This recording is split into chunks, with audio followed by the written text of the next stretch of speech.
Hey everybody, Terry Getz from healthybeing.com and welcome to week 3 of our 4-part video series on transitions. Now the reason we're talking about transitions is because it's a great time for transformation, and we're in the middle of my Summer of Transformation program, which by the way you can join at any point and it's free. So there are 4 things that I've discovered in my professional career that all transitions have in common. The first we talked about in week 1 was that no one likes change. In week 2, we talked about how transitions tend to be fraught with emotions and some tips on how to handle that. This week, I'm going to tell you that you have a choice. You can either sink or swim. So you can either go down the rabbit hole of worry and anxiety over what could happen possibly in the future, or being a victim, and I'm sorry, this is kind of a tough love moment, or you can choose to swim. And look, being a victim, if you've always been a victim, nobody likes to admit that, but guess what? I was a big old victim for a while, and that's how I made my big change. But once you finally see that that's where you're going, that's where you live, you'll see that it's really not a very helpful place.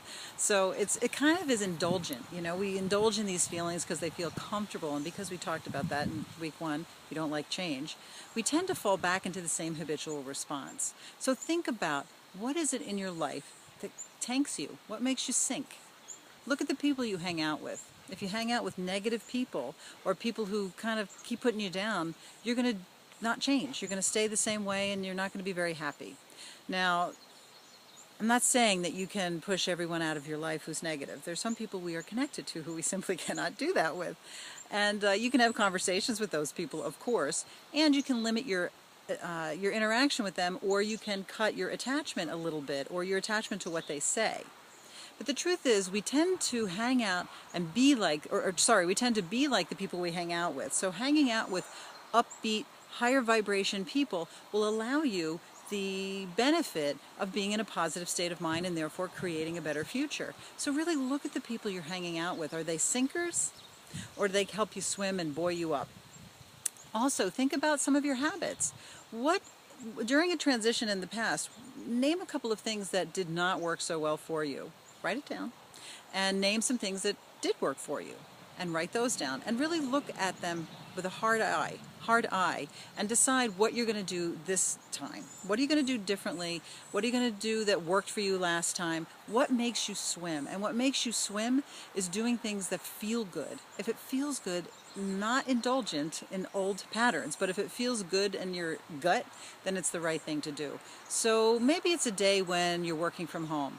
You don't feel like getting out of your pajamas. And I've been there, I know, and sometimes it's great to spend the day in your pajamas. But if you have work to do, how much more work will you get done if you actually get dressed, get up, and walk outside? Take a little walk. Did you know that walking in the outdoors, looking at the sky, there have been studies that actually shows that it increases your brain volume.